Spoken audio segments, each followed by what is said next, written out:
Hi, lovelies. I'm gonna probably fit this in at the beginning of the video if I can, because I'm gonna put this in the description of the video, but I feel like it is worth it for me to say. This video is gonna come with a gigantic trigger warning for several things. We're gonna be talking about, obviously, alcoholism, alcohol abuse, depression, and a lot of suicidal contemplation and ideation, and kind of sort of a pseudo attempt. And yeah, the different consequences of episodes of binge drinking. So a lot of that's probably implied by the title, but it gets kind of dark, and we talk about some pretty dark moments that I've experienced in my life. So it is heavy, and proceed with caution. I will hold nothing against you if you decide to sit this one out, but I feel like this was helpful for me to talk about, and it could possibly be helpful for someone to hear. Maybe. Who knows? So with that, let's get into it. Hello, lovely people. It is Victoria. Welcome to my channel, or welcome back to my channel. So I'm trying something new with my setup. I got a comment a while ago suggesting that I add some backlight, just some lights in the background as well, in addition to my ring light in the front. And someone suggested just using some string lights. And so obviously, because it's the holiday season, we have some string lights out. And so I took one of the extra ones and just kind of strung it about my backdrop with the curtain clips and everything and the tapestry. So they might flicker on and off a tiny bit because some of the bulbs are sort of dying, I think.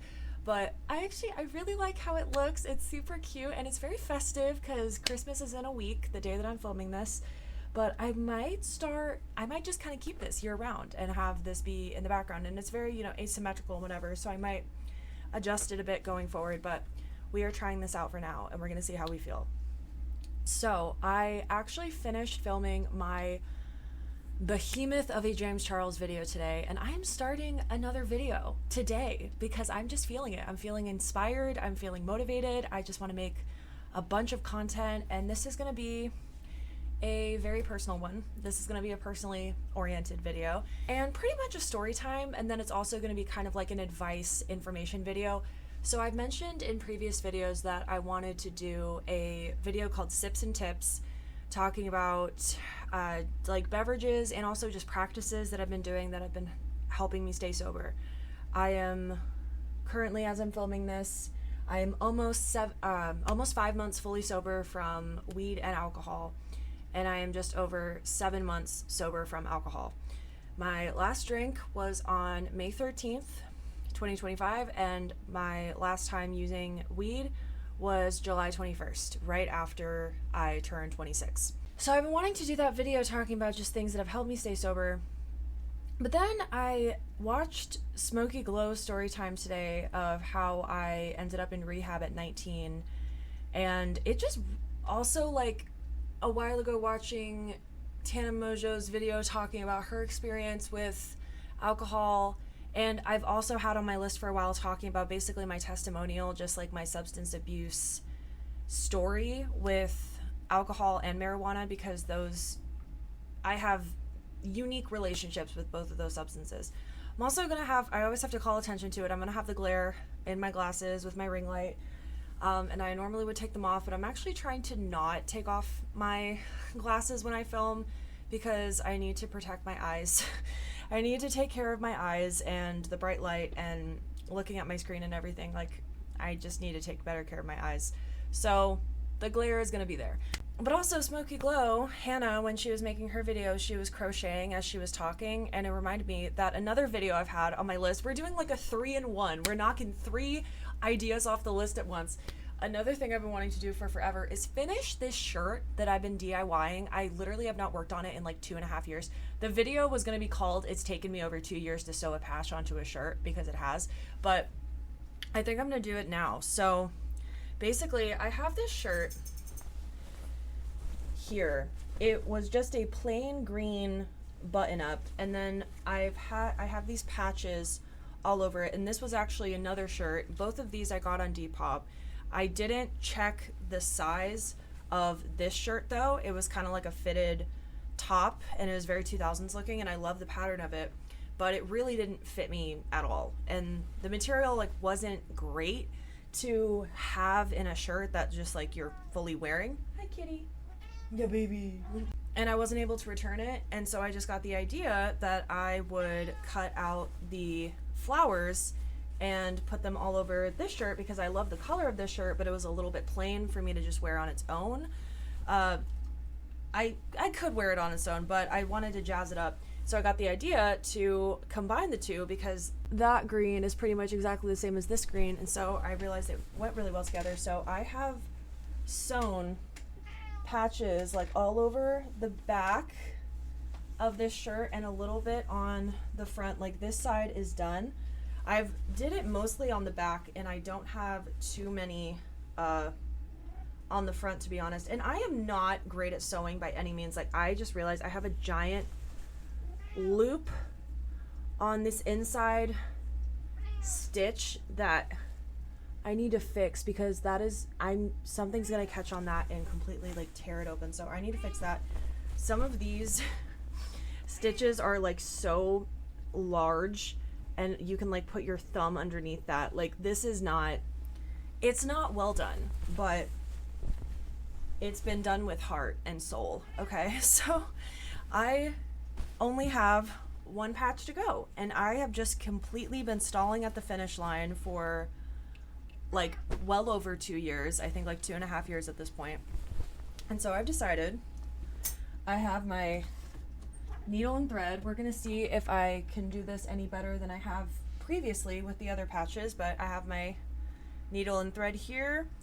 Instead of like pre-cutting the thread, I'm just gonna keep it spooled, and I'm going to try to finish this freaking shirt. And as I'm working on it, and I have it just on my piano over here, I decided I'm just gonna talk to you guys, and maybe this will end up just being like the testimonial portion, and then I might end up doing the sips and tips in a separate video, or maybe this will end up being a 2.5 hour long fucking story time / advice video. So I'm going to lay this patch down where I want it on this shirt. Hi, baby. My cat's also walking around my ring light. Do you want to meow into the mic? No? Okay. Hi. The shirt's also like rustling against my tambourine, so that's what that is. What are you doing? You nuzzling the mic. I don't know if I want it to be in line with the flower. I'm still realizing I don't know 100% where I want this flower patch to go. There are probably so many tapping noises because she keeps nuzzling the mic. So I don't know if I want it. The flowers are all off center, so I don't know if I want the bottom one on this side to be in line with the bottom one on the other side or slightly above it.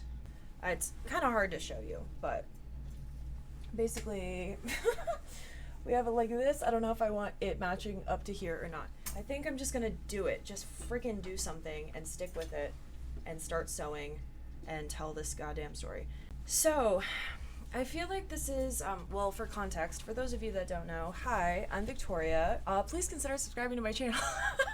I'm trying to hit 300 subscribers by the end of the year, which is rapidly approaching. There are only 2 weeks left of the year. It's crazy. But I'm getting really close. And I make music and just talk about whatever I feel like talking about whenever I feel like it, pretty much. And generally involves like commentary and then shit about my life, and more often in these past few months it has involved my sobriety. So I identify as a recovering alcoholic, and I was addicted to THC / marijuana, the psychoactive component in marijuana, and I would say that I was in active addiction for,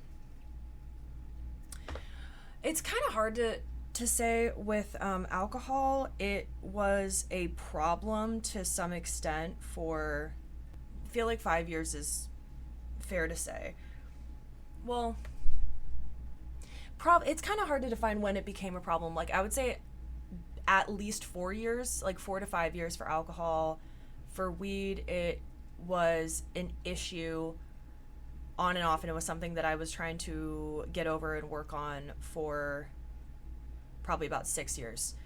And we will tell their respective stories of those things as we go. So I feel like it was kind of the classic scenario. I feel like a lot of people, when they talk about substance abuse, it's like, I didn't party in high school and I was the good kid in high school, and that is super. Also, the audio might be super weird because I'm going to be like leaning over this shirt and not probably always in a good position with my mic, but I feel like that is super accurate for me to say because I was so straight-laced in high school. It's crazy, and anyone that went to high school with me would be able to tell you that, like 100%. I never ever went to parties. I never knew when parties were happening. I was just always like so not in that loop. And I related so much to Hannah's video. I don't know whether to call her Hannah or Smokey Glow, but like I related so much to her video because she was like, I didn't party, I was a theater kid, like I just did extracurriculars and stuff. And that was me. Like for a long time I didn't even do extracurriculars. I spent my freshman year and a lot of my sophomore year being really depressed, and I was kind of a loner for a lot of my high school years. Like I had a few close friends, but even then I would just kind of isolate a lot at times. I would like just go home and go on YouTube or nap, or it was kind of a struggle sometimes to just get the things that I needed to get done, probably because of the undiagnosed ADHD.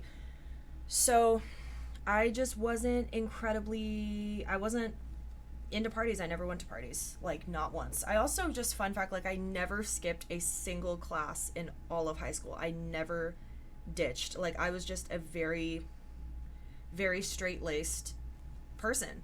Never smoked weed, never thought about smoking weed. I was very protective of my lungs, and I would say I would never smoke anything. I'm a singer, like I love my lungs too much. I love having breath support too much, and that was true. Then, so the first time, well, I had like drank in tiny amounts from being a kid, just every now and then. My parents would let me have a sip of their wine or something just so I could see what it tasted like, because I was curious, and maybe some people will judge that, but that never really did anything. Then when I was 15 years old, that was the first time that I ever really drank. And if I remember correctly, it was the day before New Year's Eve. I believe it was the day before New Year's Eve. So December 30th of 2014 was the first time that I ever actually like really drank or got drunk. And I feel like it will end up being very telling, the fact that the first time that I got drunk, I did it in secret. I just realized I started this in a not great I'm not a sewer. Oh my god. I went through like the flowers here. I started it by going in, and that's why they say you always have to start from the inside out, because then you can tie it on the inside out and you won't have the knot. Oh my god, I think I'm gonna start over. Jesus Christ. Alright, we're off to a great start. So, first time I got drunk, I did it in secret, and it was, my sister had become a Marine that year, and she was home for the holidays, and she and her partner at the time had been drinking, and they were drunk, and they were having fun, and everything was fun, and it was fine, and there was vodka just, like, lying around. And I took it upon myself to, I secretly made myself some mixed drinks. I think I probably had, like, 3 or 4, like, screwdrivers. So, and I just had those by myself. And no one knew I was doing it, and I made them by myself, I drank them by myself. So I related to Hannah also in the sense of, like, first time I got drunk was in my house. It was not, like, at a party or anything like that. I'm gonna just tie a knot on the end of this like a normal person, and if I have to get more thread, that's gonna be hard, because it was really hard for me to, thread this needle. It was hard for me to thread the needle. So if I have to thread it again, that's going to be really annoying, but we will deal with it when it happens. But again, I'm sure there are better ways to do this, but I don't know them. I don't know her. But anyway, so the first time I got drunk was in my house. The only person I really told at the time that I was drunk was my younger sister, which will also end up being a pattern going forward of having secrets with her or confiding with her when it comes to my drinking, to levels that will eventually be extremely unfair.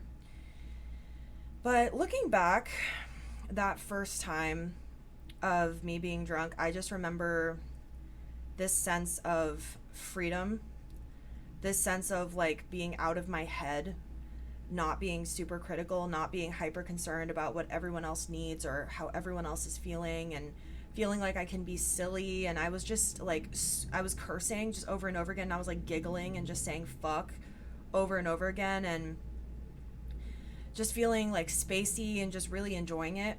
And also for context of kind of where I was at 14, 15 years old, that previous year, I'd been going through quite a bit. Obviously, like, being a freshman in high school is super challenging regardless, but there had been a lot going on with my family that I won't get into because it involves other people's lives and it is personal. But I'll just say, like, there was a lot of different levels of, like, family turmoil going on. I felt like I had to carry a lot of emotional burdens that weren't actually mine, but I felt just emotionally responsible for people in a way that was not fair for a 14-year-old, and quite a few of the people involved will agree with that I shouldn't have been made to feel or made to be as involved as I was in some of the stuff that was going on. So I felt a lot of emotional burdens of needing to respond a certain way. And then also I was just really depressed generally, and found a lot of escapism in the internet. So I would spend, from a really young age, like 11, 12, I would spend just hours and hours on YouTube. I remember when I was 11 years old and I was really obsessed with the Sprouse Brothers, I would like get up hours before I had to get ready for school just to watch like interviews of them and then get ready for school. So that was kind of intense. But how the fuck did that happen? Hold on. This is confusing the hell out of me. Hopefully we can continue with sewing this patch. But the time I was 14, like, I was super obsessed with One Direction, so I would just read fan fiction and watch YouTube videos, and I would do that like for hours, and I wouldn't sleep enough a lot of the time. My parents would get like really frustrated at me about it. But looking back, I think I found a lot of escapism in the nighttime and in the internet, and feeling disconnected from those kind of emotional burdens that I felt. And also just the feeling of I'm not doing a good enough job of like being a teenager. I wasn't performing super well in school, probably because I wasn't sleeping very well, and it was hard for me to focus. Also probably because of the undiagnosed ADHD thing. Like, I was a good student, but I would definitely have seasons of I would definitely have seasons of underperforming, and I fell asleep in class a lot, especially my freshman year. But yeah, just giving long-winded context. But when I was 15, I was a very anxious, I'd been a very anxious person for quite a while, very self-conscious, and I've always just been a very sensitive, tender-hearted person, and I just overthink, and I feel things really deeply, and I analyze things really deeply, and I always felt like a really old soul from a young age, and always kind of felt like I didn't feel like a kid. and that I wished I felt more like a kid from a young age. And so being drunk for that first time, I remember that I've heard it described like an exhale, and that really is like what I felt. I felt like I could connect with that sense of innocence and silliness and carefree energy that I hadn't really felt permission to connect with before. I felt like hindered from being able to access. And so I did that, and it was enjoyable. And I remember I drunk dialed this dude who later on would end up being my boyfriend, who would then later end up cheating on me, even though he would probably still deny it to this day. But he gave me an STD that thankfully was treatable, but I literally could have not gotten it any other way because he was the only person that I had been with. But anyway, I drunk dialed him. I like drunk texted him and then drunk dialed him and told him I loved him, and he told me he loved me, and we weren't even together at that point, but we had this super like kind of personal confessional conversation, and I was like, oh, that was productive, and felt this sense of connection and this like deeper sense of experiencing life and letting myself be on a level that I felt like I couldn't when I was sober. I'm completely not scripting this part of the video, by the way. The sips and tips I have a script for, but this I'm just like speaking off the cuff, so I'm probably gonna go on little tangents and shit like that.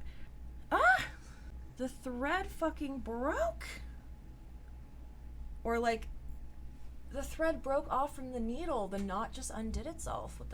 So I'm gonna re-thread this needle, and I'm probably gonna have to re-thread it again later, but I'm gonna move the light so that I can do that.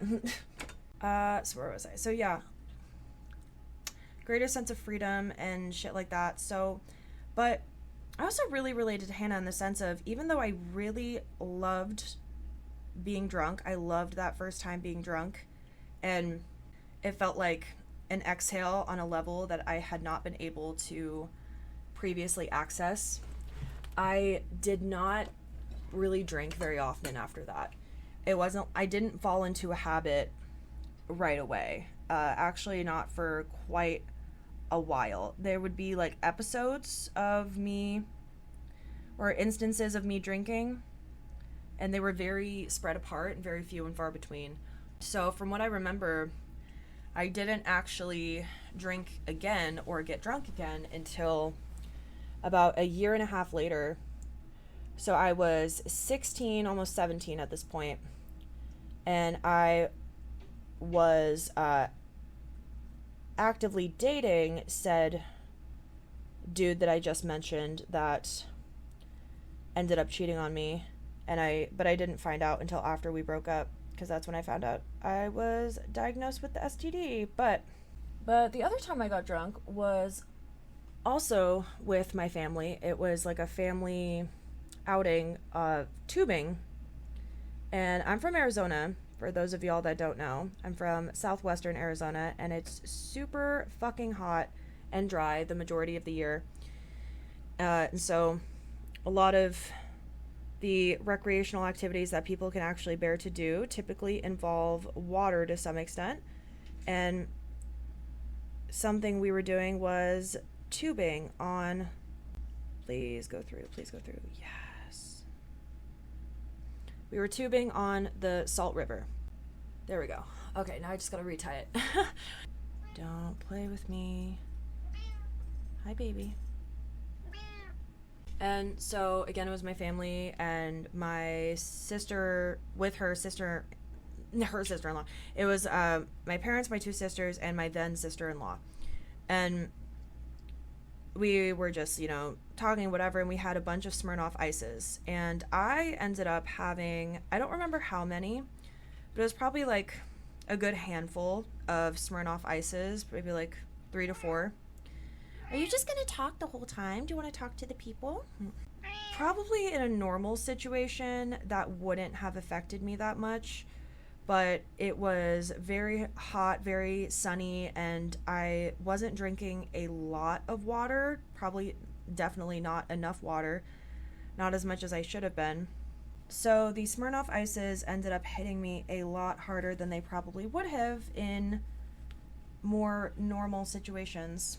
I was just silly and I was goofy and reacted really funny, like in a really funny way to different situations, like when we got thrown into the rocks and I like didn't realize I was supposed to help us get out of the rocks, and I just felt like I was reacting in the right way, or I seemed more sociable or more easygoing or funnier, or it was easier for me to access the more likable parts of my personality and that more at ease part. I'm going to probably say at ease a lot because that was a very common thing.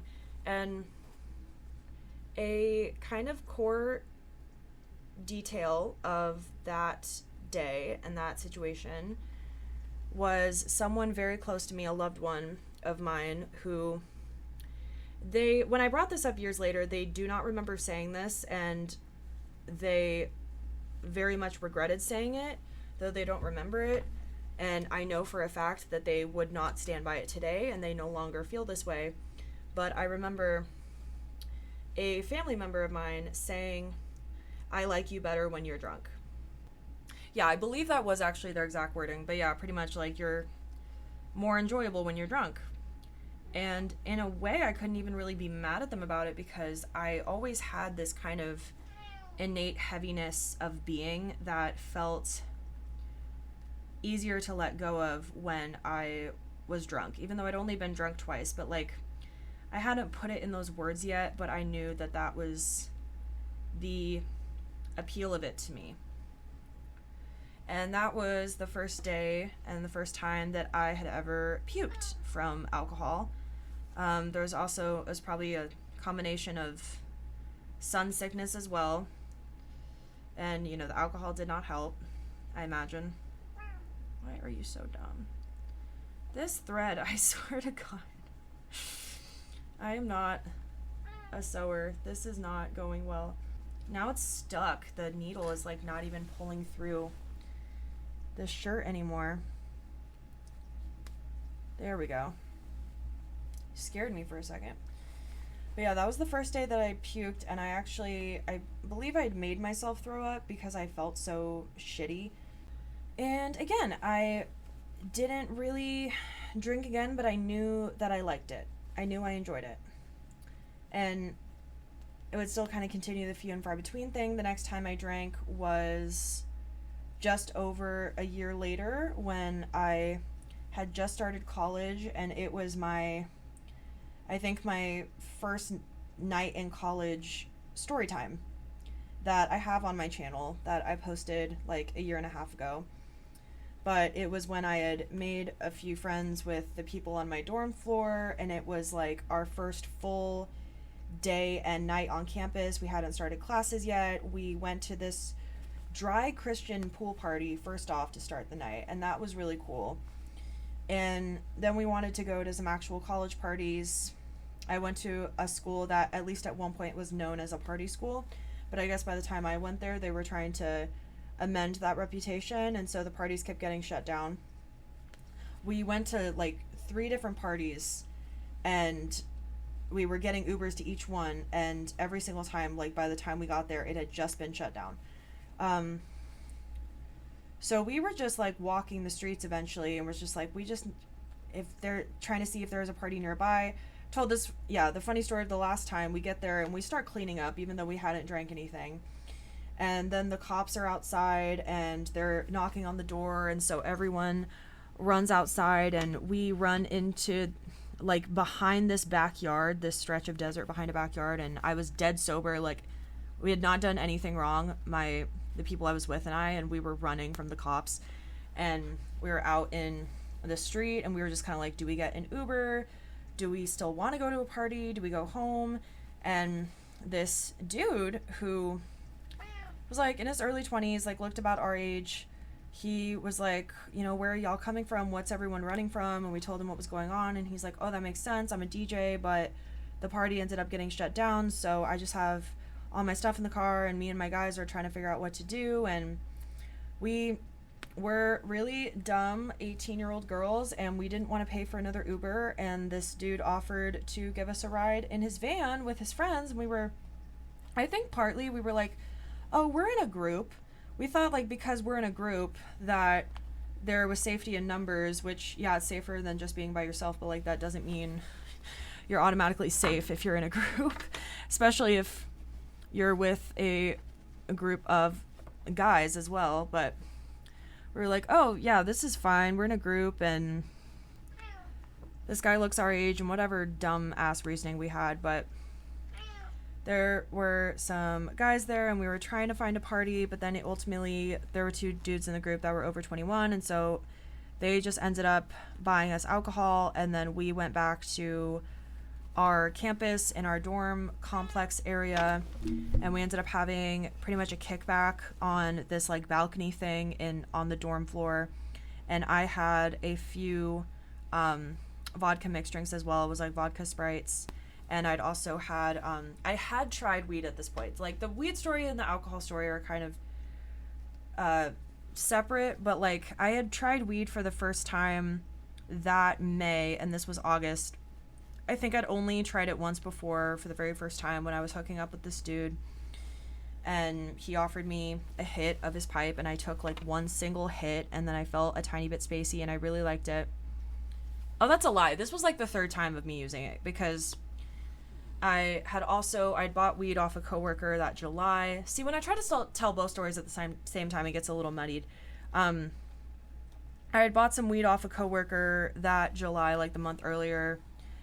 I think it may have had something to do with the fact that around that time I was sexually assaulted at my job. I got groped, but because it was only like a minute long event, it took me a while to realize that did really destabilize me and traumatize me in a lot of ways. So I had started experimenting with weed, and I'd used it a couple times, but I took hits off of some people's weed pens. Recreational marijuana was not legal in Arizona at that time, I don't believe, but even if it was, I wouldn't have been able to use it because I was under 21.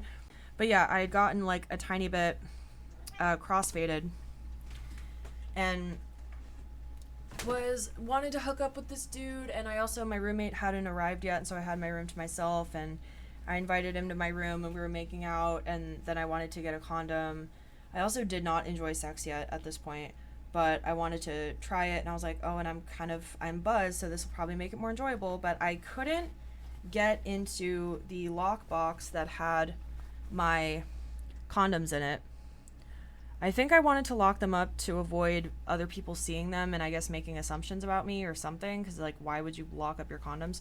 But I couldn't get into my lockbox because I couldn't remember my combination. I had, like, just gotten this padlock, and I kind of just got that feeling of, I don't want to have sex with this dude that I don't know without a condom, and also if I can't remember my combination, maybe I shouldn't be doing this.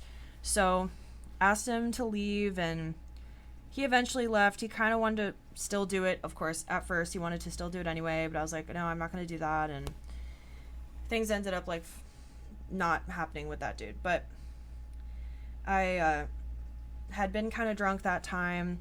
I ended up having, like, a flirtation situationship with another dude my freshman year of college. It was, like, the first time me spending the night at someone's place. That whole situation really threw me for a loop and really got me off my game when I had still not even gotten on it, truly. But I had drank with him, I'd gotten drunk at his place, and it did kind of also make it easier to do, like, sexual things that I did want to do anyway, but I just didn't physically enjoy it. And I look back and I'm like, was I really ready for that? I don't even know.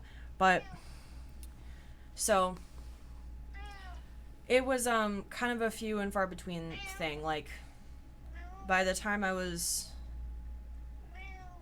19-ish, 20, I'd only drank / gotten drunk like a handful of times. And then I would say by 19 going into 20, when my family had already moved to Oregon, and then I came up here for the summer and decided to stay. because I loved it so much. 19 years old going into 20, I would say that's when it started becoming a more common thing for me to get drunk by myself.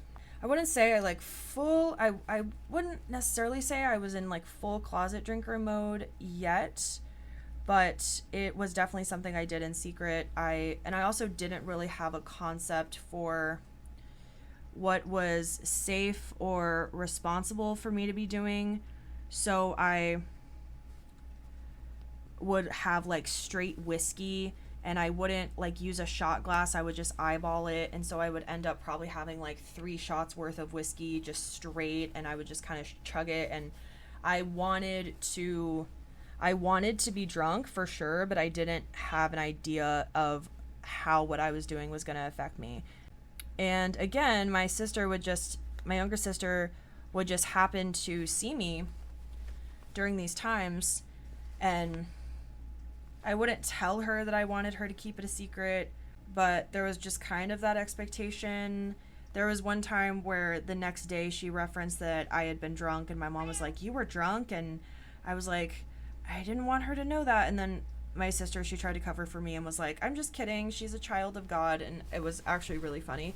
And that was kind of like, that was a joke, for an inside joke-ish for a while. But I feel like I just keep doing the same stitch over and over and over again, and I need to stop. I literally like keep doing the same like 4 stitches over and over again, and I need to stop. So let's move on. Can't even tell that I was just going over the same stitches because this thread is really light. But yeah, that's when it started becoming a habit. But it still wasn't like fully a problem. And then I got a boyfriend, and it was the healthiest and longest relationship I've ever had to this day. I have not spoken to him in almost 4 years, and I still think about him quite a bit, and the emotional attachment you still feel to your first love can be really frustrating, especially if you don't keep in contact with them, and the what ifs can be really annoying. But anyway, he kind of saw the beginning of my drinking turning into a problem, and when I was with him was actually when I had my first blackout, or a little like baby blackout situation, because I was at one of his like coworker / friends' house, and by that time I had already like gone on and off in trying to quit weed, because that had definitely started to become more of a problem even before like drinking really became a problem. I'd started wanting to get sober from weed, and I would go stretches of time and then would eventually go back to it. But on one of these occasions, we were at this dude's apartment, and my boyfriend, he was in his 20s, and he had gotten me, I'd requested rum, and I was having Sprite and rum, and I'd had like, I believe it was a half-pint bottle. I had like pretty much the majority of this half-pint bottle of rum when I had really like no tolerance for alcohol. And I just got super drunk, but it was like an amazing night. But I remember like trauma dumping on these people. When Hannah was talking about, I was either like super fun to be around when I was drunk, or I would cry and I would trauma dump on people. That was me to a T. That was me. I remember blurs of that night. Like I remember the dude whose apartment it was telling me, your makeup is streaking a lot. Like, you might want to go to the bathroom and wash your face. Do you want to go to the bathroom and wash your face and rinse water on your face? And I remember like seeing my boyfriend in the bathroom really briefly, but had no idea what had happened in there. And we both like said the next day of like, I think we were in the bathroom. I think I saw you in the bathroom, but I have no idea what we said or what we did or anything like that. And also, fun fact, the thing I was trauma dumping about was the situation, like the family situation that I had been dealing with when I was like 14, 15, that made me feel like the world was on my shoulders.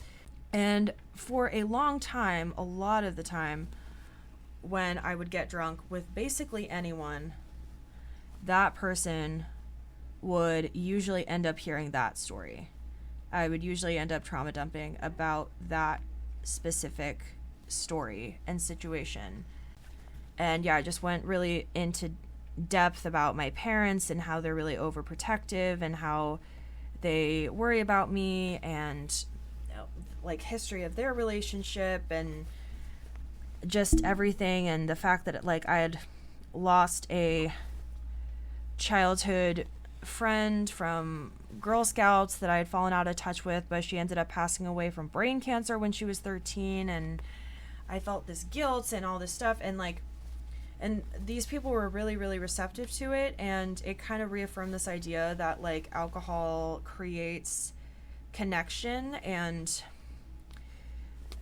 inebriation and intoxication enables this connection. And I haven't talked to this dude whose apartment this was in years, so, but I don't resent him for this necessarily, but he was just like, that's, you know, the truth, it's the truth serum, and it brings the truth out, and it makes you honest, and it can, because, yeah, I was talking about how easy it was for me to just talk about all this stuff, and he was like, that's what it does, you know, that's the beauty of it. And some people that's true, and in a lot of ways for me that was true too. Like when I would first start drinking, a lot of the time I would compliment people in really long-winded ways or get really emotional about how much people meant to me and how much they'd been there for me and things like that. But it would eventually, more often than not, get very weepy in a way that was kind of hard to witness.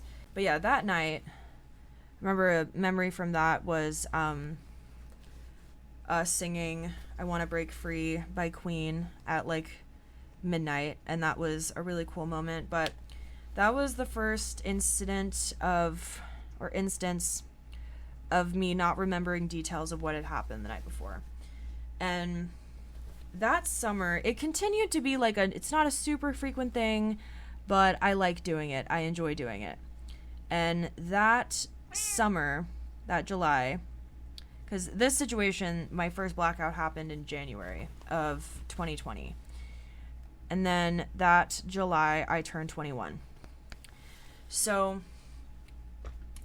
it was just kind of a typical, like, oh, we're 21, I can finally order a drink, things like that, even though I've been, you know, drinking my parents' liquor and been getting drunk on my own, on and off in secret, but like, wouldn't be crazy problematic. I was able to kind of have a few drinks on my own and no one would really end up finding out, and I wasn't doing it too often.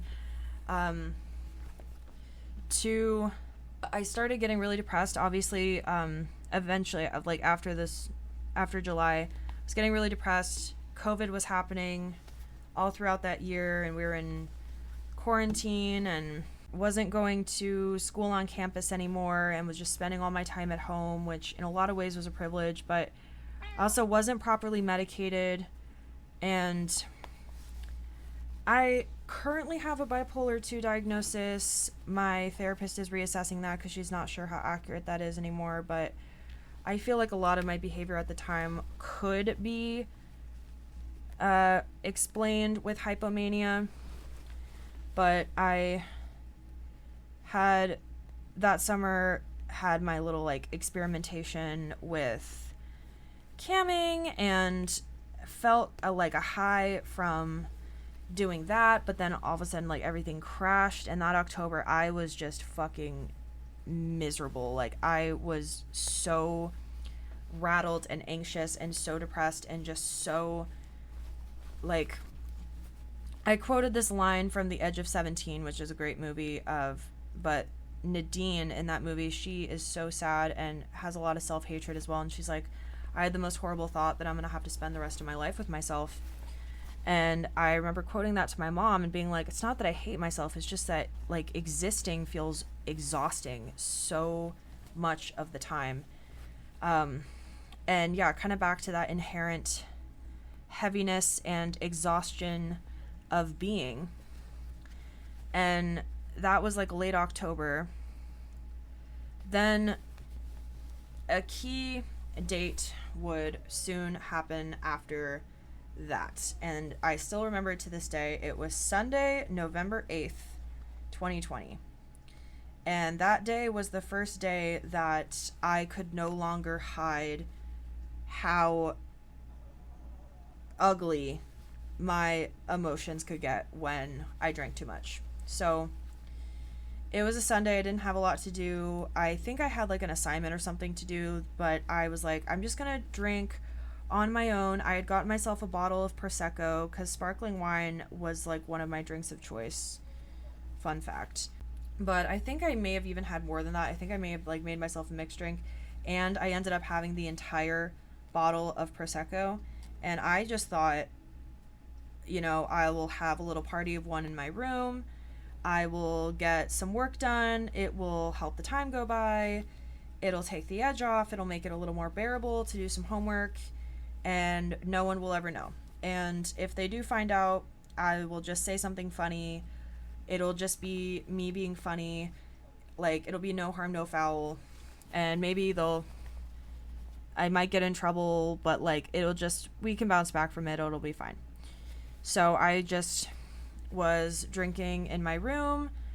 I ended up very quickly finishing the bottle of Prosecco, and then I ended up basically just going in and out of awareness and in and out of consciousness for pretty much the next like 6 hours. Became like, there are giant gaps of my memory of that afternoon and what exactly happened and how things happened, but the bits that I remember, this was definitely the ugliest and the hardest to witness that my drinking had ever been at this point. But it ended up involving like everyone in my house, you know, my sister and both my parents, who I was living with at the time. I still live with my family, but it was, trigger warning, I'm probably going to put in the description of the video, a lot of suicidal ideation. But it involved me like apologizing over and over again for everything I'd ever done, apologizing for being depressed and for hating myself, saying I want to die. I said I wanted to die just over and over and over and over again, saying I hated myself, I hated my life, I wanted to die, I didn't see the point, I thought I was worthless. Like, so much self-loathing and like hopelessness, and again that innate heaviness of being coming out. And I like drunk texted my boyfriend and asked him to come over, and he did. I think my dad may have texted him like warning him like, you know, we're cool with you coming over, but like, be warned, like, she's a fucking mess, and no matter what she asks you for, if she asks you for weed, do not get it for her. Do not get her weed. Don't let her have any other substance. Like, we are not going to give her anything else.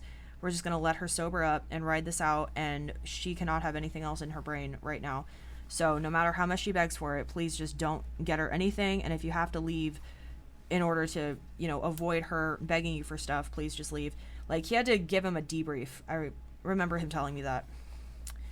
So a key moment from that I remember is me pretty much begging my boyfriend to go back to his previous girlfriend who had cheated on him. And he was just telling me like, no, I'm not going to do that. She sucks. And I like you. Like, I love you. But yeah. And I knew that he loved me, and I knew why he wasn't with her. And I don't know. It, like, I wonder to what extent I even really meant it, the things that I said. Even to this day, I feel like for me personally, the core of a lot of what I would say when I was drunk was true, but the way it came out was always framed in fear and insecurity and pain and resentment and self-loathing. I feel like I'm going to be like half out of frame as I talk about this for most of the time. I had forgotten also that previous Thanksgiving 2019, it was in the build-up of it still being normal. It's drinking is just something I do every now and then, kind of in secret, but I can also do it around my family and it's fine. I drank a lot Thanksgiving 2019 to where I could barely even like participate in the games we were playing, and it was like something that my family like talked about the next day of like, yeah, you drank a lot, like you drank a lot. And I was like, it was a holiday. And it's so easy to write off on things like that when it's a holiday or whatever. So yeah, jumping back to late or early November 2020, and that kind of started the series of me saying I was going to go sober from alcohol, and then I'd go a few days, and then I'd go back to it, and I would be like, I can control it, I just need to moderate myself, and then I would eventually come to the realization that I can't really moderate myself, but I would be like, I need to just go as long as I can without it, and then I can eventually work on developing a normal relationship with it and being able to moderate myself.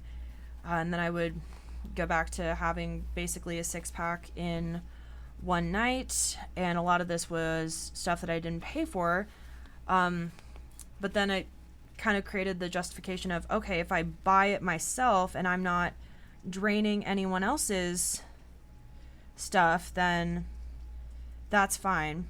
Which is, I guess, more considerate, but also not really the point. Then January of 2021, that boyfriend and I break up, and I think to some extent it took me a while to actually like feel anything about that breakup. I numbed myself out a lot, but one day in February, a friend and coworker of mine at the time, who was really sweet, we got the idea to do like a TV night and just hang out and watch Shameless and stuff, and so we did. And I brought a like magnum bottle of red wine to her apartment in the name of, you know, everyone drinking it. Then I basically ended up having almost the entire thing on my own, and ended up pretty much completely blacking out.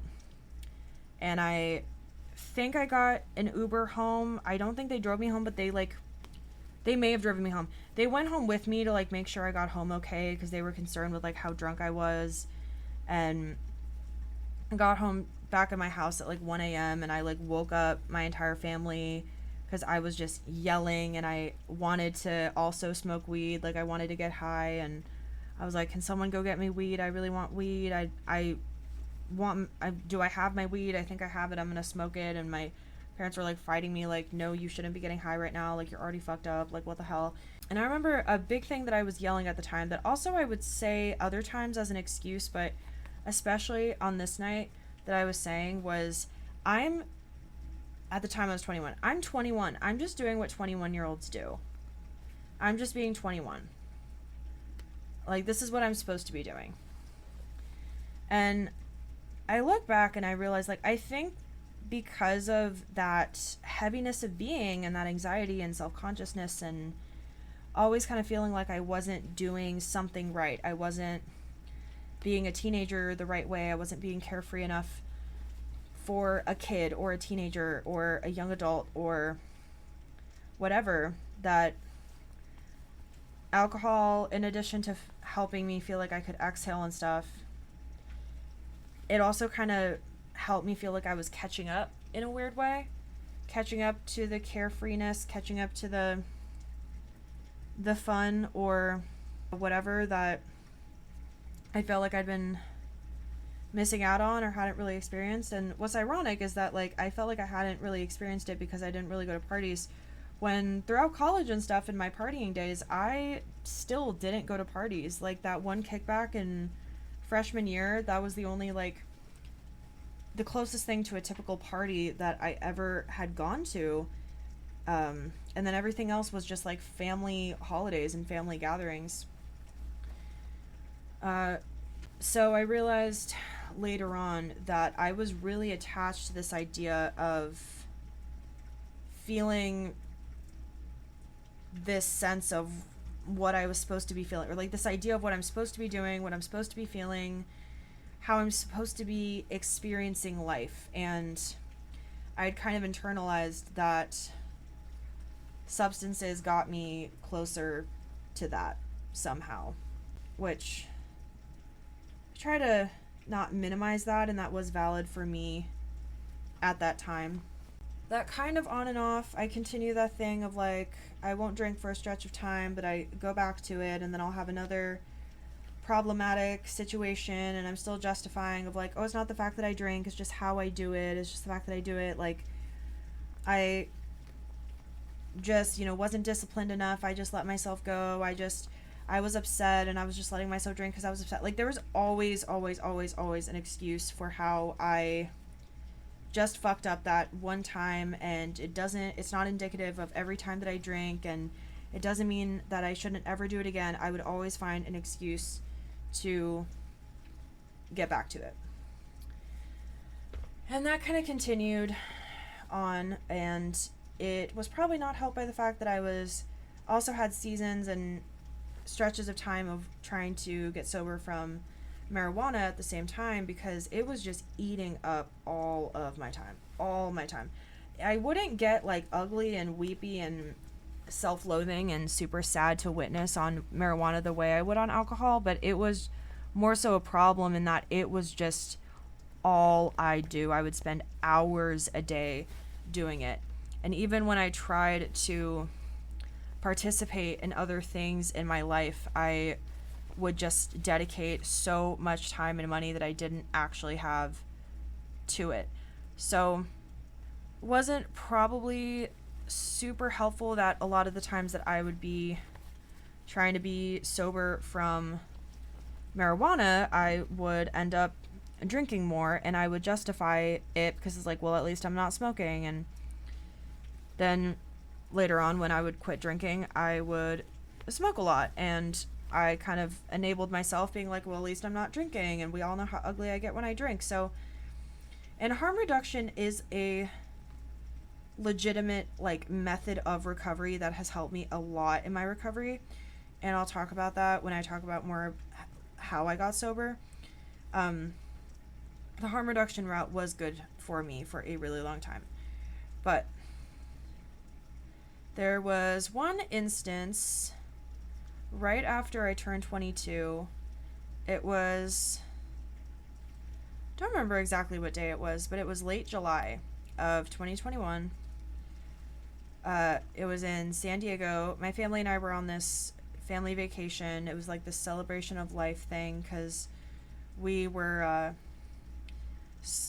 meeting up with extended family to spread my paternal grandparents' ashes in Colorado, and then from there we went to Vegas, and that was my first time in Vegas. My only time in Vegas, actually. First and only. And then after that, kind of on the way back, we went through California, went to San Diego.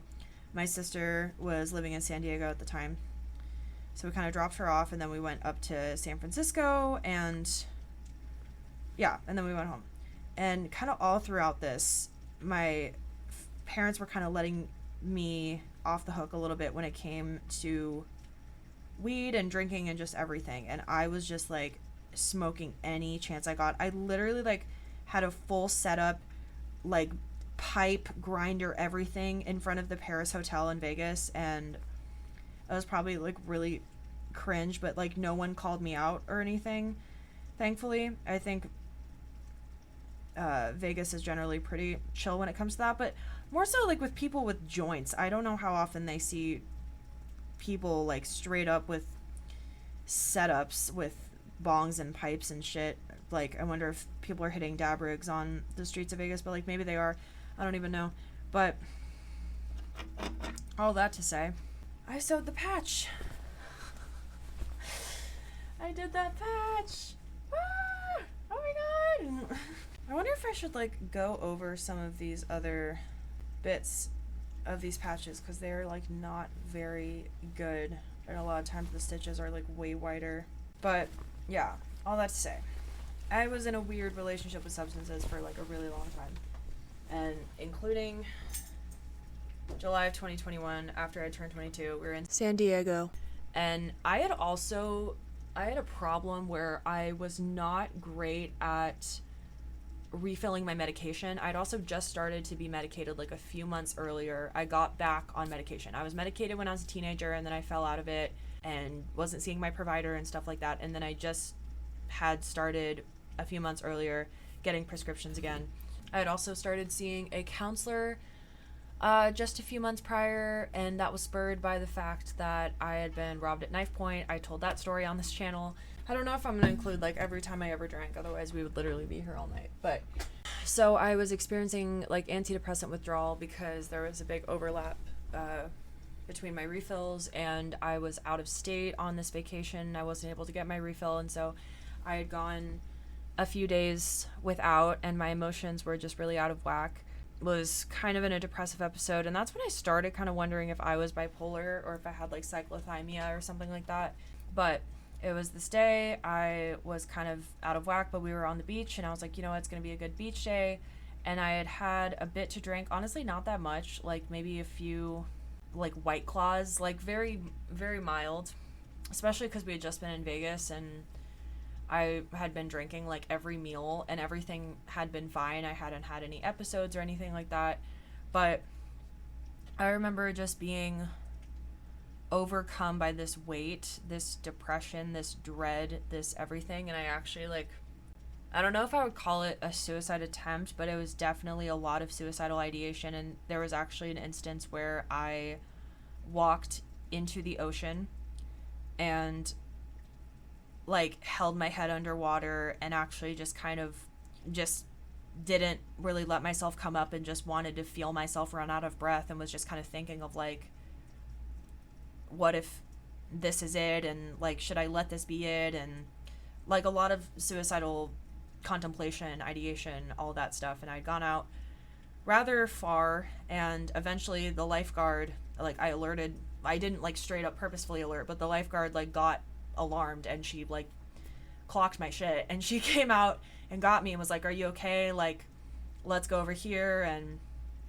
she was talking to me about like what's going on, and you know, are you on medication, or you know, experiencing depression. This other lifeguard came over and was kind of talking to me, and they were very like non-judgmental, and that was really nice. But ultimately my family found me, and they were just really like shocked and upset, and they were like, where the fuck were you? We were looking for you. I guess I had gone, obviously, you know, like when you're in the ocean, you can just kind of float. Like you think you're staying in one spot, but the ocean just kind of continues to push you to the side and side and side and side and side until you're like meters and meters away from where you originally were, and you don't even realize it was like that. And way more time had gone by than I'd realized, and my family had just been like combing the beach looking for me, and they were just freaking out, and I was just like, sorry. And later on I kind of told them, but yeah, I just kind of walked into the ocean and held my head underwater and was considering not coming up. And my sister, I think she thought I was trying to be funny. I think she thought I was like joking, and she's like, that's like really dark. That's really fucking dark. And I'm like, yeah, I mean, that was kind of it. And yeah, and we smoked weed on the beach later that day, and we went to a really good Italian restaurant that night. And that was kind of that. And there were just a few more episodes. It became way more common of an occurrence for me to drink too much, have a weepiness, and I would go into my sister's room and just trauma dump on her and just have all these super long-winded TED Talks. And I would get in like fights with her over text or face-to-face. She would say she needed space, and I would just be like, you have no idea what it's like to be me, and all this shit. I remember I called a crisis line quite a few times, and I would just like sob to them about my life. And it's so like a lot of times when I was drunk, I would feel this clarity of like being able to finally say what I felt, and being finally able to like purge out this pain. And it would be so true when I was saying it, but then the next day I would have no idea what I said. And so it almost like would need to start that cycle all over again of like, it's a catharsis that you can't even actually enjoy, but you feel the pain of it, but you don't actually really reap the rewards of it because you don't even remember what actually happened. And everyone else, if they happen to be around, like witnesses it and has to witness that pain, and you go through that pain and relive it, but you don't even actually really get anything out of it. So that was just like an occurrence that would just go on for months and months and months. Hi, I'm interjecting. I know I said I wasn't gonna tell the story of every time I ever drank, but there's another notable, I keep saying noticeable instead of notable, another notable episode that happened right before that period of time.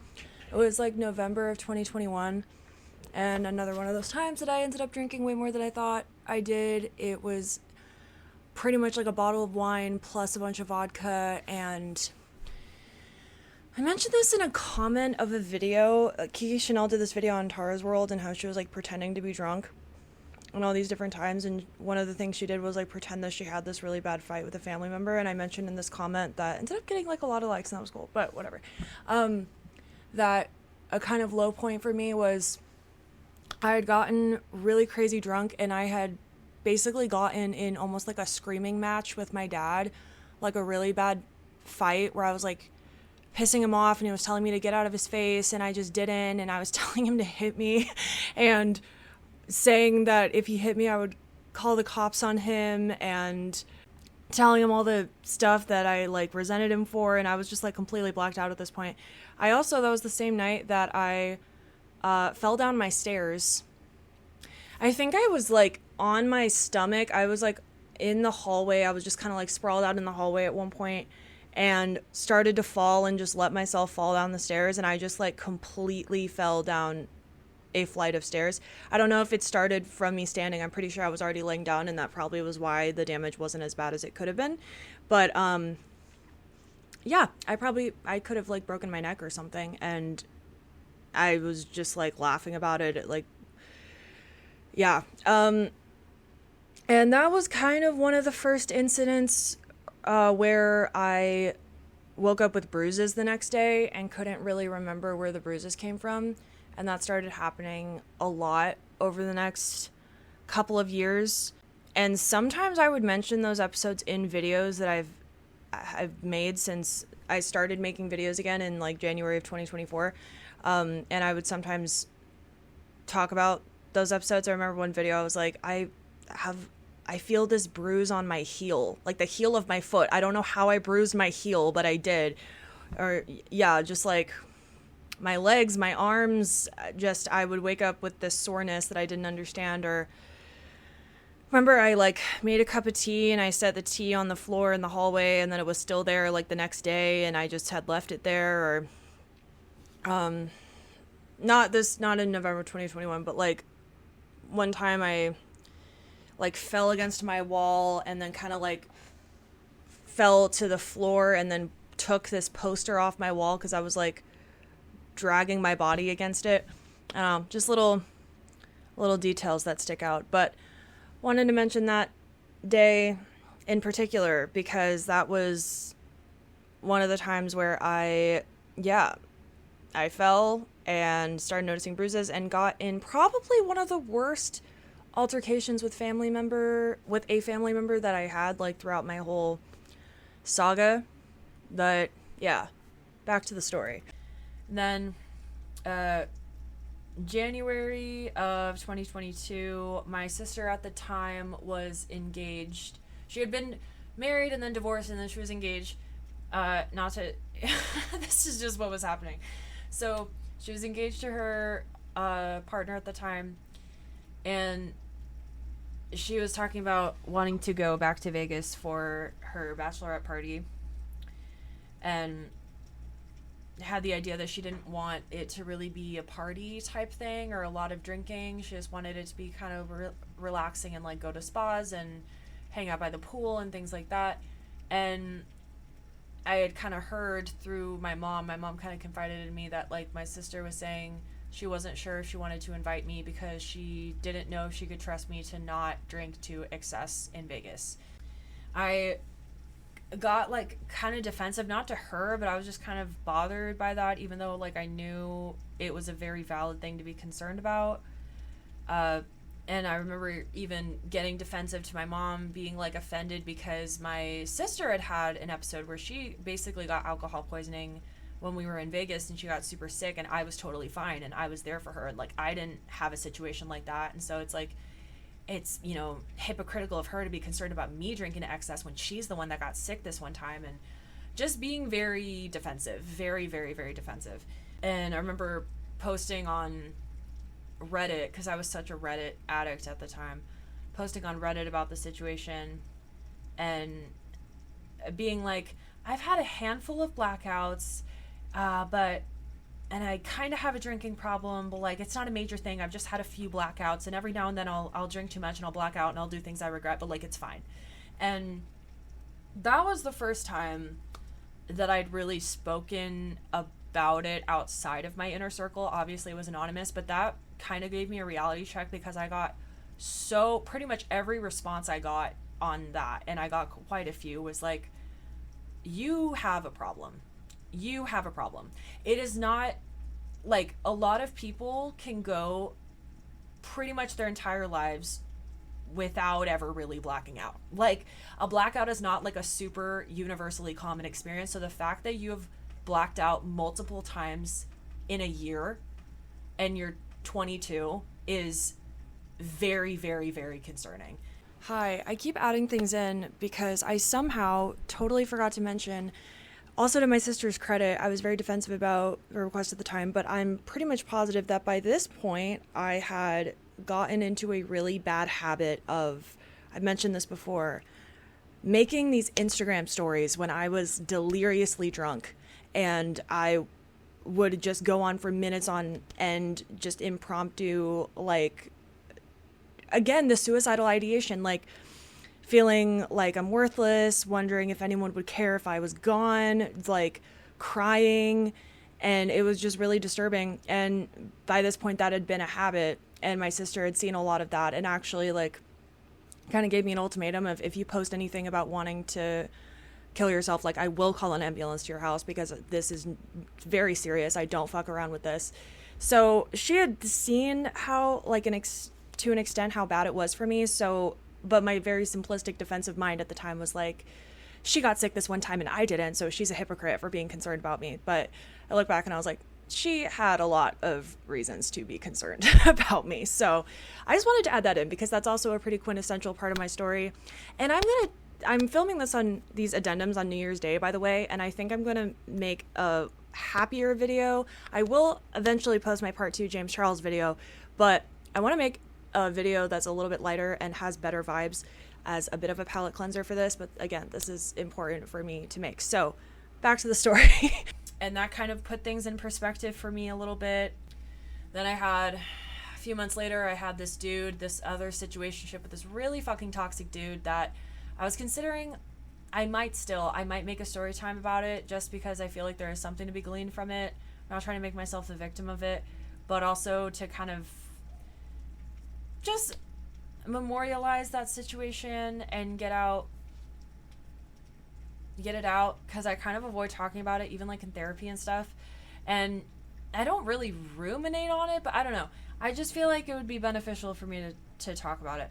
But an incident, one of the very toxic situations that happened with that person, involved drinking, and it was right near the end of me cutting things off with them before actually sticking with it.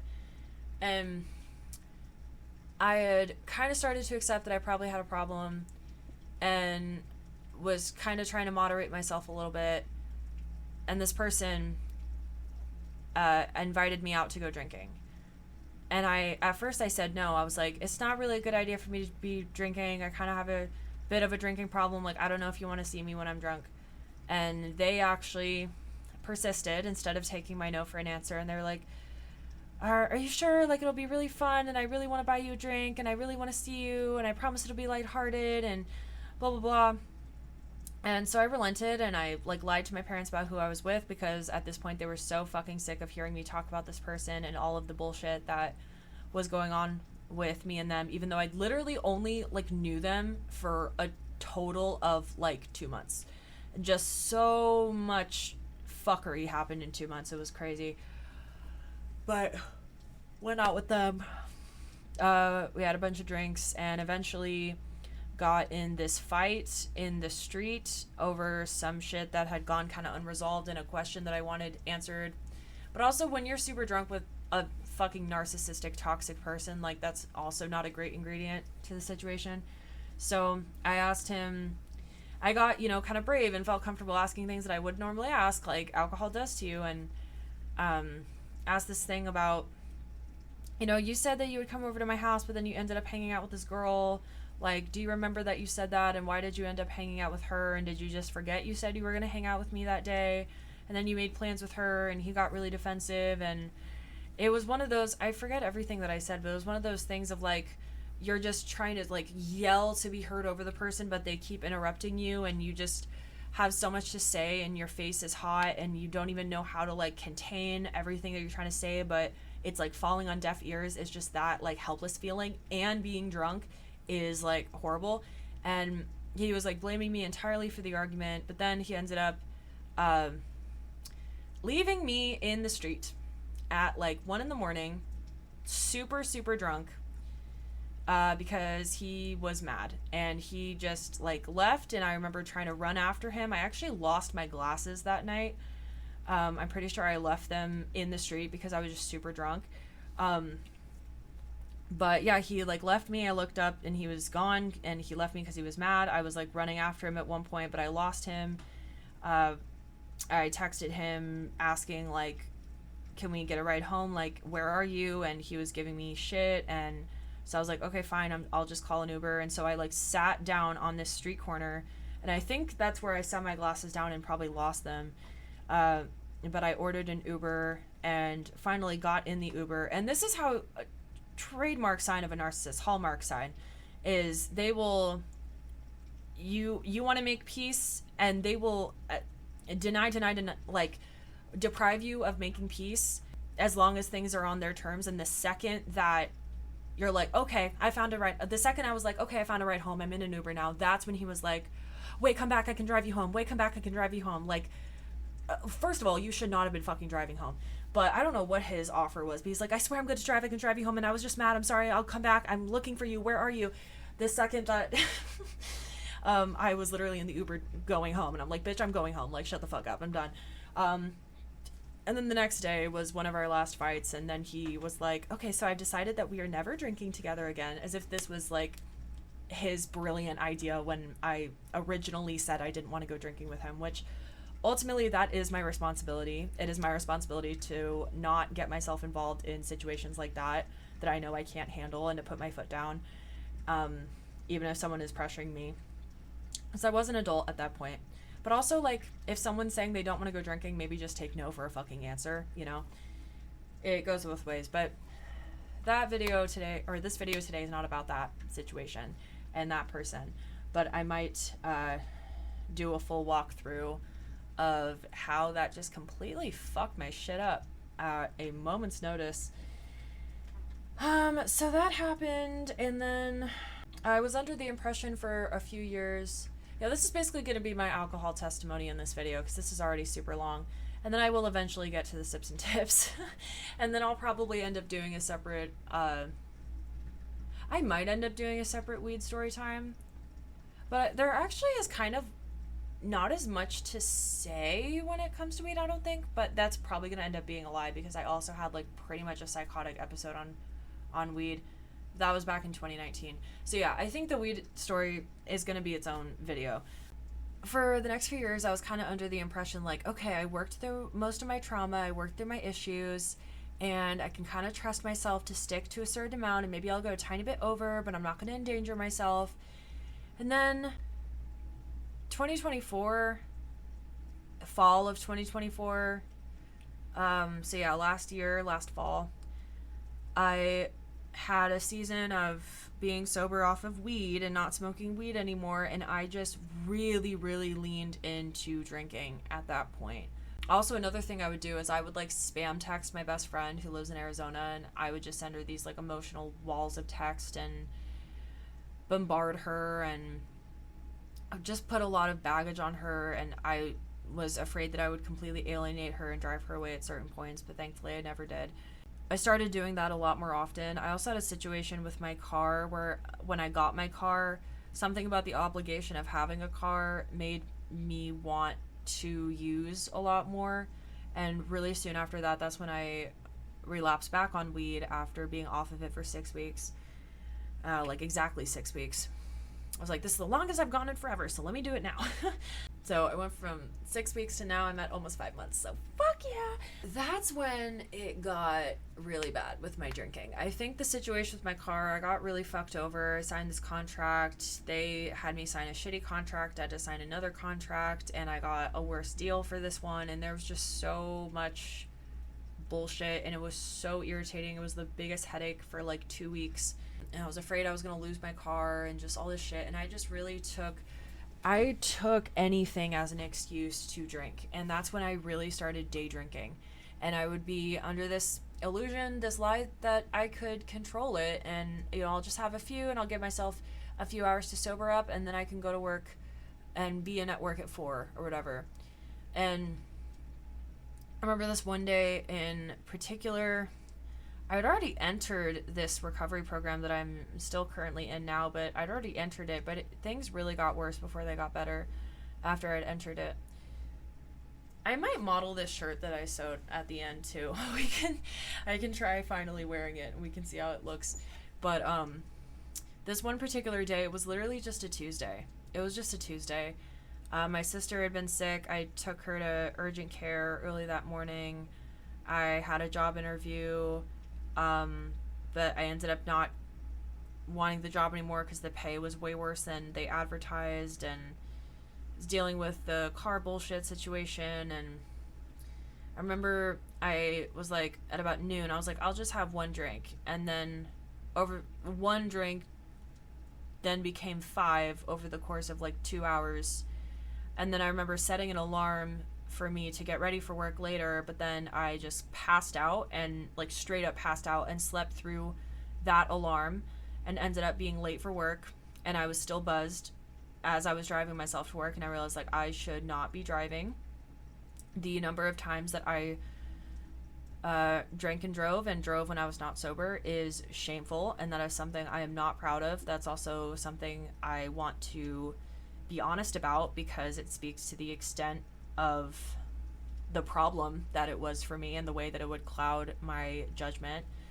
And a lot of times, like when I hit a curb and blew out a tire on my parents' car, because we're jumping around a bit, but like I was volunteering at a cattery at a PetSmart, and I literally like went to a grocery store near the PetSmart, got a 6-pack of cider, drank the entire 6-pack over like a 2 hour period, and then drove back. And I actually thought that I was okay doing that somehow. Blew a tire on my way home, and again told my sister, who I just put way too much on all the time when it came to my drinking, told her like, yeah, I had been drinking, but I really don't think that was why I did it. I don't think that's why that happened. I think I just like, you know, turned the corner wrong and whatever. Like I would just justify it to no end of like, yeah, I was drinking and driving, but like I don't think that's why that happened. As if that matters. But it wouldn't have mattered if I got pulled over. But so where was I? November is when it got really bad. I had a day where I drank an entire 750 milliliter bottle of vodka in like an 8-hour period, and I had barely had anything to eat that day, and I very well could have overdosed. I came very close to overdosing. It's one of those times where you like throw up, but you don't even have anything in your stomach to throw up. And that was one of several situations where like I very well could have died. I could have killed myself. And later on that week is when I went to my first AA meeting, and I tried to quit drinking. Pretty much every time I quit drinking, I tried to do it cold turkey.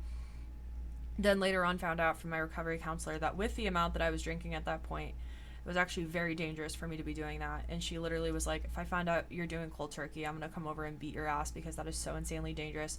You are at risk for seizures. I would like go cold turkey and go like 2 days, and then I would drink, and then I would go 2 days and I would drink. And I thought of that as like not doing it right. But she's like, thank God you've been doing that. That's honestly probably been keeping you from having a seizure. You'd think that she would have told me that earlier, but whatever.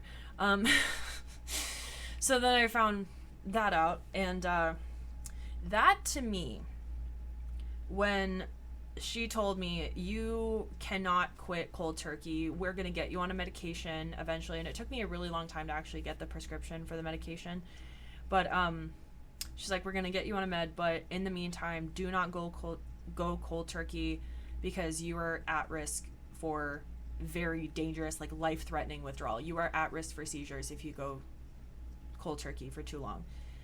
That, to me, was the final box. That checked the final box of requirements for me to finally say, I am an alcoholic. I'm an alcoholic.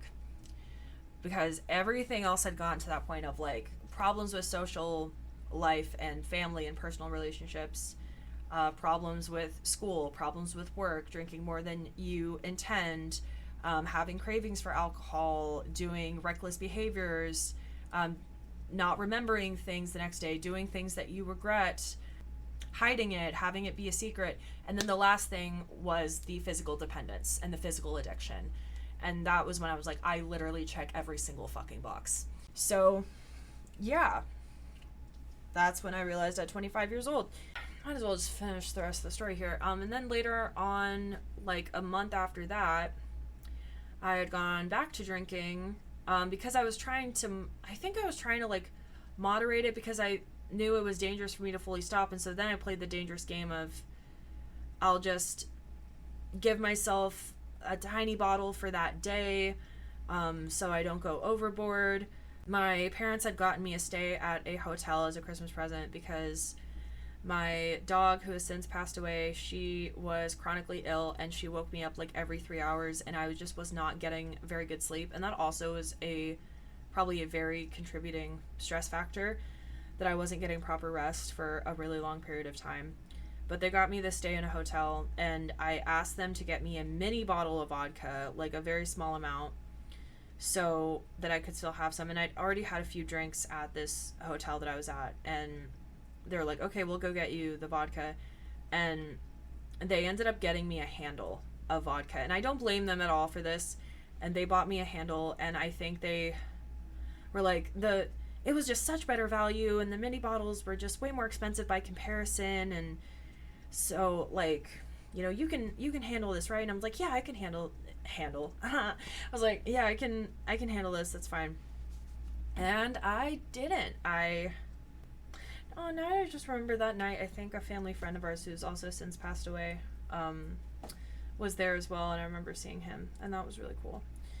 But I ended up having just over half of that bottle of vodka, which a handle is 1.75 liters, so half of that, just over, so it was probably just under a full liter on my own, in addition to like the 3 or 4 other drinks that I'd had in that period of time. And I was in that hotel room by myself, and I was like, you know, dry heaving, sweating, everything. But that was another situation where I look back and I'm like, I absolutely could have killed myself. And this was on a little like staycation that my parents had gotten me so that I could be restful and take care of myself and get good sleep. And I ended up getting super drunk that I ended up I kept getting up to throw up and was like laying on the bathroom floor and just feeling like shit. And the entire next day I was just feeling like shit. And I ended up feeling so guilty for kind of plundering this beautiful staycation they had gotten me. And I tried to make the most of it, but I just kind of did the thing that I said I wouldn't do, and I felt guilty about that for a while. Hello, lovelies. I am recording this as a little piece to put in with my new Blue Yeti microphone because I'm filming this on the 28th. But I just wanted to add in an anecdote that I forgot to mention because obviously I was making this video just like stream of consciousness style. I didn't script it. But I wanted to mention one of the last kind of notable episodes of me drinking a lot, and it was January of 2025. I had a few beers that day, a few kind of boozy beers, and I was doing an open mic. I drove myself to the open mic when I knew I shouldn't have, and that is another thing that I regret and I'm not proud of. And then this was at a bar, and so I had a few ciders at the bar, like a few pints.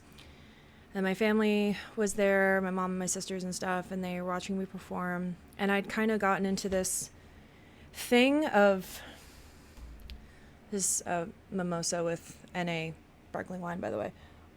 I'd kind of gotten into this pattern where when I performed, I would often forget the words to, whether it was a cover or my own original songs, I would forget the words.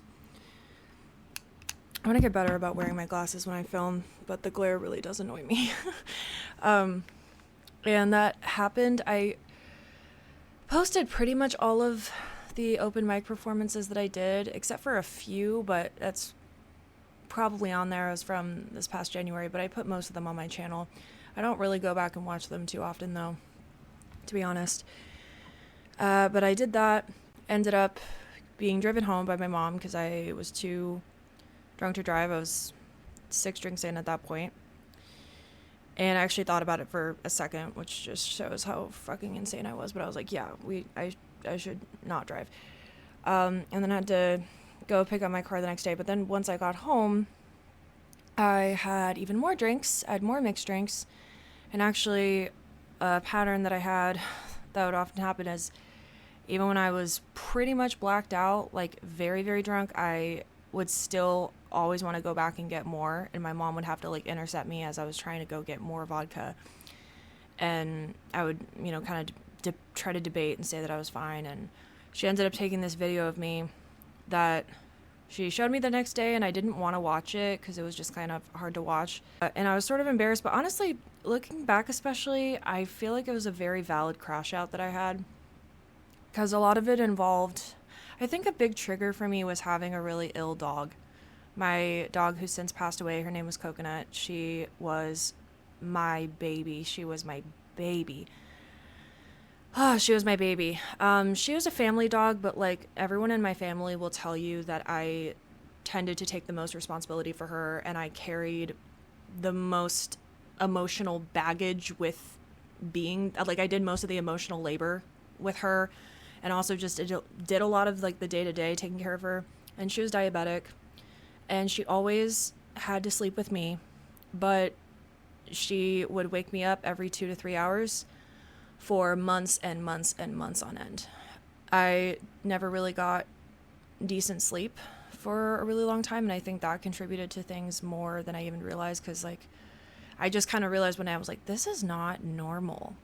This is not healthy for me. It's like having, you know, an infant or like a newborn that just never grows up, essentially. And so I was experiencing, I think, what's fair to call caregiver burnout, pretty much.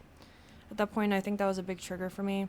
Yeah, and in this video, Coconut's like whining at me, and I just get kind of annoyed with her. And my mom, bless her heart, but she said basically like, why are you acting like she's annoying you? She needs you to support her. And I just went on this like little rant of, you know, I love you so much, Mom, you are my soul, I love you so much, but fuck you.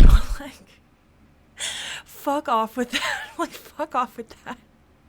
Because you do not live my day-to-day life, and you get, you know, 7 to 8 hours of sleep every night, and you get to sleep continuously without being woken up, and like, you do not live my life, you're not in my shoes. And she's like, you're right, I'm not. And both my sisters, honestly, when they heard what I said, they were like, honestly, like, you were very justified in saying that. And I love my mom so much. It was always just pain that came out when I drank too much. It was always just whatever I was holding on to that I either didn't think to say or didn't feel like I could say. It just came out in a very chaotic way, always. And I remember actually feeling this sense of euphoria in the moment. Like, obviously, you know, people are gonna be like, you're drunk, obviously you felt euphoric, but a lot of times, even in the moment when I was drunk, I felt that heaviness. I felt very overwhelmed by my emotions, but I felt this like euphoria. And then the next day, kind of realized like, oh yeah, that was sort of an episode, and I was going on. And I don't know if I mentioned this in the video, but yeah, I would go into my sister's room, and I don't know if I really did that time. I may have, but I would regularly go into her room and just like ramble about whatever, and she ended up getting a lock on her door basically to keep me out as much, because that became a problem pretty quickly. Yeah, so dog thing that led to my parents getting me a night in a hotel room that I actually mentioned in my what I got for Christmas video, which I don't really think I'm gonna do a what I got for Christmas this year. Just kind of, I really love everything I got for Christmas, and obviously I've shown you that I got the Blue Yeti. I don't know. Let me know if you want to see it. I'm kind of indifferent to the idea of making it, but I love everything that I got, and I'm very grateful. But anyway, they got me this, 2 nights in a hotel so that I could get some sleep, and then I ended up just getting crazy drunk, like dangerously drunk. Could have died alone in this hotel room type of drunk, and ended up surviving, but spent one of the days of what was supposed to be this like restful staycation just like nursing this horrible hangover, and felt really guilty. And and then that video that I made was after that, like a few weeks after that. I had started recovery counseling in November of 2024, but it definitely got worse before it got better. And I told my recovery counselor that I was trying to go cold turkey, but I would make it like 2 days and then drink. And again, I don't know why no one really spelled this out to me earlier, but she told me like, oh, you should not be going cold turkey. Like, if I find out you're going cold turkey, I'm going to beat your ass, because the level that you've been drinking for the length of time that you are at risk for seizures. And honestly, you drinking after 2 days is probably what has kept you from having a seizure at this point. And yeah, I think I mentioned that that was the final box for me. That was the final box of graduating from I have a drinking problem to I'm an alcoholic. And it seems like that distinction wouldn't be super significant, but it can feel quite significant, especially when you're still trying to like rationalize.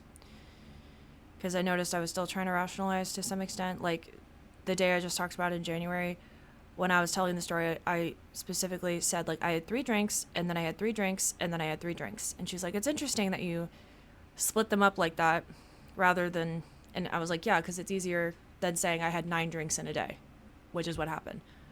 But it's easier to be like, I had 3, and then I went here and I had 3, and then I went here and I had 3, and it kind of breaks it up in my mind. So even just subconscious ways of minimization or anything like that.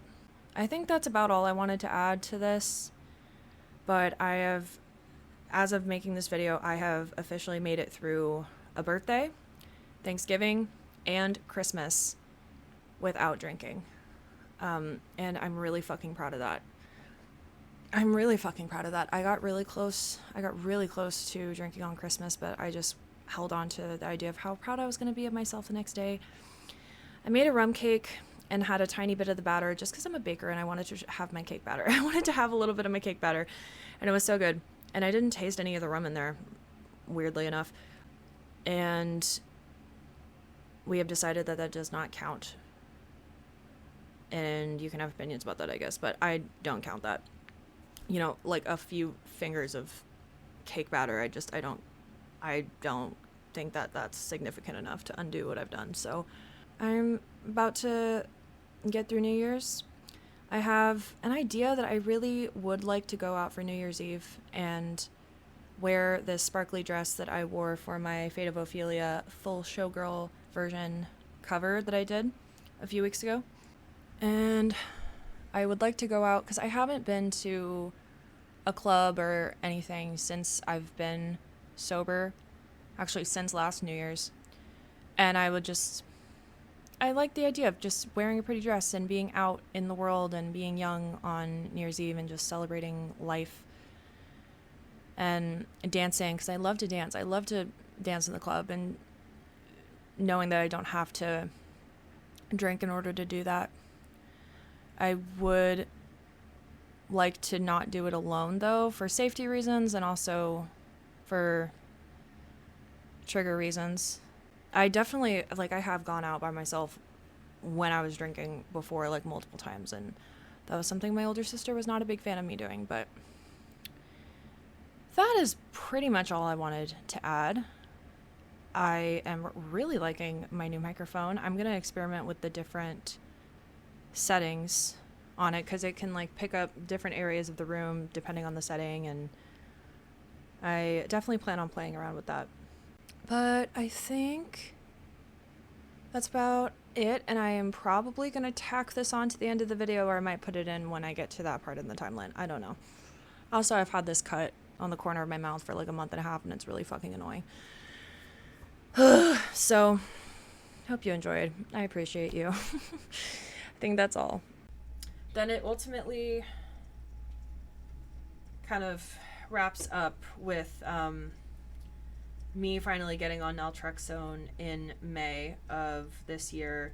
So the night before, as I'm continuing to still try to go with this narrative of I can control myself, and sometimes I just get out of hand, but I can control myself sometimes every now and then. And it's really hard when you can. It's really a mind fuck when every now and then, like if you do the bolt laser eyes and you focus with all of your fucking might, then you can keep yourself to the limit that you set. But like the reality is that if you have to approach moderation like a fucking calculus equation, then it's not for you. It's maybe just not for you, babe. And I had to come to that realization eventually. But also, as you start having the drinks, your ability to exert that kind of bolt laser eyes type focus is naturally diminished, and your inhibitions go down, and you're like, yeah, you feel the vibe, and you're like, yeah, I can have one more, this is fun. And you know, pushing your own limits doesn't feel like as much of a deal. It's drinking itself is naturally just counterintuitive to moderation, at least for me. So I was still trying to be like, you know, I can control it, and I was kind of procrastinating filling this prescription. But then the night before I ended up finally taking it for the first time, I had a 6-pack of cider on my own, which also, besides the alcohol, is just so much sugar. Not that I'm much better with the sugar now, but I kind of get why I have such sugar cravings now, because a lot of it was cider and sparkling wine, but my like number one thing was sparkling screwdrivers, which basically was just a screwdriver with like half sparkling water, half orange juice, because I didn't like it to be too syrupy, but whatevs. Then that day, May 13th, I got my naltrexone prescription. I had a pretty normal amount, like actually a pretty tame amount for me. It was like 3-4 ciders, and I'd had like a bagel, like half a bagel. I also didn't eat very regularly around this time too. I wasn't properly feeding myself, because I would also get I would like smoke and forget to eat.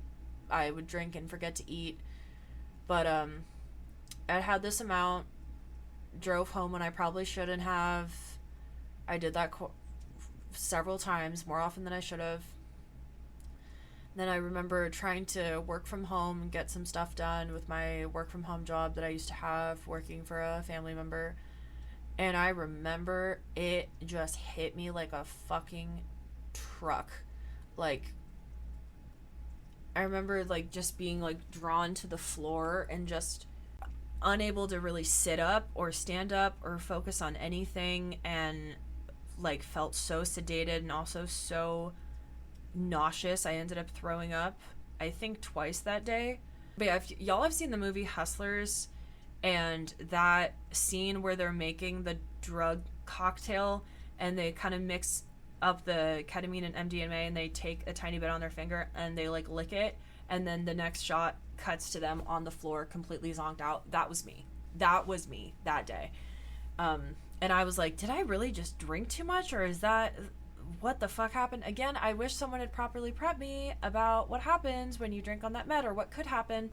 Not everyone's going to experience it, but it was apparently a possibility that I wasn't aware of. It's called precipitated withdrawal. It's definitely a thing with opioids, but I guess it can also be a thing with alcohol as well. And so then that was like, okay, I just don't see a reason for me to ever drink again. And then 2 days later, I hadn't drank anymore, but I was still feeling it, and I threw up and had a splitting headache. And then that's when Kayla Malik's response to James Charles went live, and not went live, but like I saw it on YouTube and I listened to it as I was in the shower soothing this migraine. And I have been sober from alcohol ever since. So I think that I'll call that good for now because it is almost 12:30 at night and I should go to bed. And I filmed quite a lot today. I'm very proud of myself, but I think that's going to end up just being pretty much my testimonial as far as my history with alcohol and where I'm at now with it. I still deal with cravings for it now to this day, but it's something that I've just really had to internalize the reality of, like, it will never be enough. It will never be enough. And even if a blue moon happens, like, because you negotiate with yourself of, you know, it's not every time that I drink. It doesn't turn ugly every time that I drink, but it's the fact that I cannot consistently trust myself to be okay. I cannot consistently trust myself to act in my own best interest when alcohol is involved. And I cannot trust myself with my own safety once alcohol is involved. And that in and of itself has been enough, and it continues to be enough, at least most of the time, and I'm very grateful for that. And I've dealt with some survivor's guilt on and off of treating my life recklessly, especially, people that don't always get that kind of a chance to do things again and try again. And the whole idea of deserving to live and deserving another chance is a mindfuck in and of itself, especially, like, having seen multiple family friends, like, just die super suddenly when they were really young and lived relatively tame lives. It throws you for a loop. It really does. So that was a very just kind of spur of the moment, like, off the top of my head, stream of consciousness type video. Yeah. I will probably link resources in the description box if you find yourself struggling with something similar. Just know you're not alone. You're not alone. And I'm planning on doing a sips and tips video talking about things that have helped me stay sober from weed and alcohol, and then also trying some holiday mocktails. I just need to go out and get some ingredients to do those, but I am definitely going to film that soon, and I'm actually really excited about it, and we're going to play around with some stuff, and I'm going to feel like Tyler Bender in Tyler's Kitchen. So yeah, I'm going to end it there. I have a lot more content I want to make. Please consider subscribing. I'm like getting on a roll with the filming. Now I just need to actually edit and post it in a timely manner. I make new videos whenever I feel like it, about whatever I feel like making them about, and I'd like to think we have fun here. I'm also a musician. Consider checking out my music. I really appreciate you being here. And I hope to see you next time, and you deserve a wonderful day, so I hope you have one.